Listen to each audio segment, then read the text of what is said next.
வீடுகளில் நிகழும் பெண் குழந்தைகள் மீதான குற்றங்களுக்கு அரபு நாடுகள் போன்று கடும் தண்டனை வழங்க வேண்டும் என பாமக சட்டமன்ற உறுப்பினர் சௌமியா அன்புமணி வலியுறுத்தியுள்ளார். தமிழக சட்டப்பேரவை கூட்டத்தொடரில் ஆளுநர் உரைக்கு நன்றி தெரிவிக்கும் தீர்மானத்தின் மீது பாமக சட்டமன்ற உறுப்பினர் சௌமியா அன்புமணி உரையாற்றினார். அப்போது ஆட்சி மாற்றம் ஏற்பட்ட பிறகும் பெண்கள் மற்றும் பெண் குழந்தைகளுக்கு எதிரான பாலியல் குற்றங்கள் தொடர்வதாக குற்றம் சாட்டிய சௌமியா அன்புமணி இதற்கு அரபு நாடுகளில் வழங்கப்படுவதை போன்று கடுமையான தண்டனைகளை வழங்க வேண்டும் என வலியுறுத்தினார். மேலும் 2 ஆறுகள் ஓடியும் தருமபுரி மாவட்டத்தில் குடிநீர் தட்டுப்பாடு நிலவுவதை சுட்டிக்காட்டியதோடு தருமபுரி காவிரி உபரி நீர் திட்டத்தை உடனடியாக செயல்படுத்த வேண்டும் என வலியுறுத்தினார். ஒரு பழமொழி சொல்வாங்க, அரசன் அன்று கொள்வான் தெய்வம் நின்று கொள்ளும் அப்படின்னு சொல்லுவாங்க. இன்னைக்கு நம்ம குழந்தைங்க மேல கைய வச்சவங்கள நம்ம சும்மா விடக்கூடாது. நம் பெண்கள் மேல் கை வைத்தவர்கள் சும்மா விடவே கூடாது. இதுக்கு மேல நம்ம பொறுமையா இருக்கிறதுல அர்த்தமே கிடையாது. துபாய், அரபு நாடுகள் இல்ல சிங்கப்பூர் போன்ற நாடுகள்லாம் இப்படிப்பட்ட கொடுமையான குற்றங்களை செய்தவர்களுக்கு உடனடியாக சட்டப்படி மரண தண்டனை கொடுக்கிறார்கள். அந்த மரண பயத்தையும் உயிர் பயத்தையும் அந்த தப்பு செய்தவங்களுக்கு நம்ம கொடுக்கணும். அப்படி இருந்தாதான் இந்த பெண்கள் குழந்தைகளை காப்பாற்ற முடியும். வேற வழியே கிடையாது. ஏன்னா அவங்க நினைச்சிட்டு இருக்கிறாங்க, இன்னும் ஒரு 5 வருஷம் பொறுமையா கேஸ் ஆடிக்கிட்டே போலாம், பொறுமையா வெளில வந்துடலாம். இந்த கோர்ட் இல்லைன்னா அந்த கோர்ட், அந்த கோர்ட் இல்லைன்னா அதுக்கு மேல கோர்ட்னு போய் அவர்கள் வெளியில வந்து விடுவார்கள் என்ற தைரியத்துலதான் இவ்வளவு பெரிய தவறுகளை செய்கிறார்கள். அவர்களுக்கு அந்த உயிர் பயத்தை, குழந்தைகள் மேல் கை வைத்தவர்களும் பெண்கள் மேல் கை வைத்தவர்களும் அந்த உயிர் பயத்தை கொடுத்தாதான் இனிமேல் அந்த தவறை செய்ய மாட்டாங்க. ஆன்மீக மனதால் தான் இன்னும் இளமையாகவே இருப்பதாக சட்டப்பேரவையில் பாஜக சட்டமன்ற உறுப்பினர் போஜராஜன் பேசினார். தமிழக சட்டப்பேரவையின் 3வது நாள் நிகழ்வின் போது முதலமைச்சர் விஜய்க்கு பிறந்தநாள் வாழ்த்து கூற தனக்கு தனிச்சிறப்பு இருப்பதாக பாஜக சட்டமன்ற உறுப்பினர் போஜராஜன் தெரிவித்தார். தான் அவையின் மூத்த உறுப்பினர் என்பதால் இந்த சிறப்பு என்று அவர் கூற, பார்ப்பதற்கு இளமையாக இருக்கும் நீங்கள் மூத்த உறுப்பினர் என கூறுகிறீர்களே என்று சபாநாயகரும் மற்ற சட்டமன்ற உறுப்பினர்களும் கேள்வி எழுப்பினர். அதற்கு பதிலளித்த போஜராஜன், தனது வயது 79 தான், ஆனால் எனது ஆன்மீக மனம் இன்னும் இளமையாக உள்ளது என கலகலப்பாக விளக்கமளித்தார். இன்றைய தினம் எல்லோரும் வாழ்த்துக்குரியபடி நமது முதல்வருடைய பிறந்த நாள்.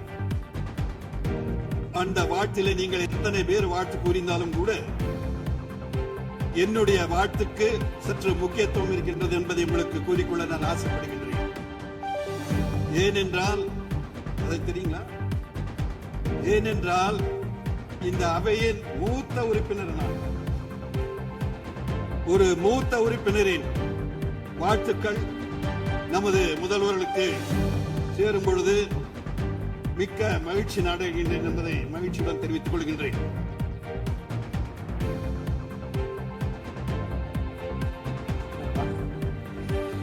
உறுப்பினர் பார்த்தா ரொம்ப எங்க இருக்கீங்க, நீங்க மூத்த உறுப்பினர் என்னன்னு கேட்கறாங்க உறுப்பினர். That is chronicle age வந்து மூத்த உறுப்பினர். பயாலஜிக்கல், ஸ்பிரிச்சுவல், சோசியல் எல்லாத்துலயும் நான் வந்து கோயில் நிதியில் கார் பார்க்கிங் அமைப்பது ஏன் என சட்டப்பேரவையில் அமைச்சர் ரமேஷ் ஆவேசமாக கேள்வி எழுப்பினார்.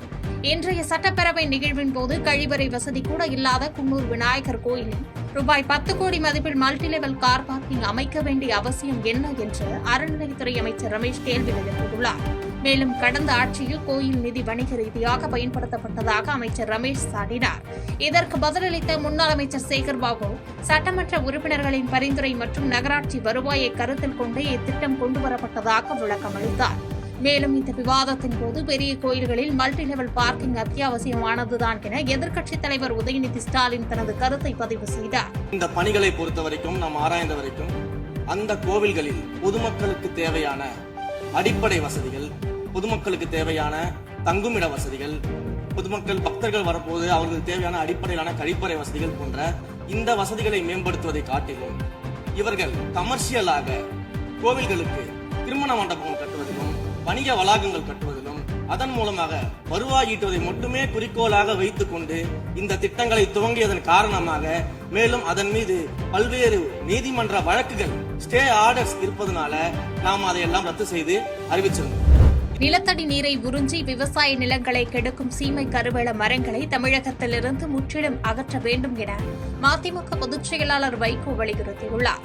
சென்னை குரோம்பேட்டை பகுதியில் இதற்கான விழிப்புணர்வு பிரச்சாரத்தை தொடங்கி வைத்த பின்பு செய்தியாளர்களை சந்தித்த வைகோ, தமிழகத்தில் ராமநாதபுரம் மாவட்டமே இதனால் அதிகம் பாதிக்கப்பட்டுள்ளது என்றார். மேலும் மேகதாது அணை விவகாரத்தில் மத்திய அரசை முதல் வில்லன் என்றும் அமோனியா வாயு கசிவு குறித்து ஆய்வு செய்ய அரசு உண்மை அறியும் குழு அமைக்க வேண்டும் என கேட்டுக் கொண்டார். இதேவேளையில் முதலமைச்சர் விஜய்க்கு தனது பிறந்தநாள் வாழ்த்துக்களை மதிமுக பொதுச் செயலாளர் வைகோ தெரிவித்துள்ளார்.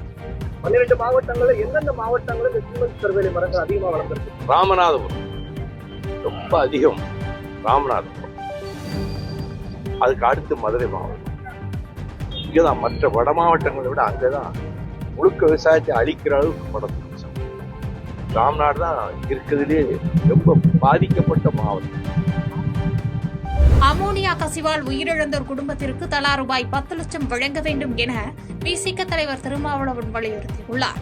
திருவள்ளூர் மாவட்டம் பெரியபாளையம் அருகே இறால் பதப்படுத்தும் நிறுவனத்தில் ஏற்பட்ட அமோனியா வாயு கசிவு விபத்தில் தொழிலாளர்கள் உயிரிழப்புக்கு விசிக தலைவர் திருமாவளவன் வேதனை தெரிவித்துள்ளார். இது தொடர்பாக ராணிப்பேட்டையில் செய்தியாளர்களை சந்தித்த அவர், உயிரிழந்தவர்களின் குடும்பங்களுக்கு தலா ரூபாய் 10 லட்சம் நிவாரணமும் தகுதிக்கேற்ப அரசு வேலை வாய்ப்பும் வழங்க வேண்டும் என வலியுறுத்தினார். மேலும் தமிழக அரசின் சாதிவாரி கணக்கெடுப்பு அறிவிப்பை வரவேற்ற திருமாவளவன், ஓபிசி மற்றும் முற்படுத்தப்பட்ட சமூகத்தினரையும் உள்ளடக்கிய முழுமையான சமூக பொருளாதார கணக்கெடுப்பை மாநில அரசை உடனடியாக நடத்த வேண்டும் என வலியுறுத்தினார். உயிரிழந்தவர்களின் குடும்பத்திற்கு 2 லட்சம் ரூபாய் முதலமைச்சர் பொது நிவாரண நிதியிலிருந்து வழங்க ஆணை பிறப்பிக்கப்பட்டுள்ளது.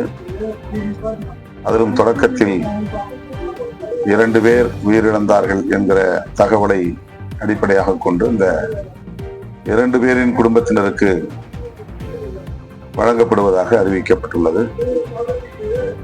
தற்போது உயிரிழந்தோரின் எண்ணிக்கை 7 என தெரிய வருகிறது. உயிரிழந்தோர் அனைவருக்கும், இந்த குடும்பத்தை சார்ந்த அனைவருக்கும்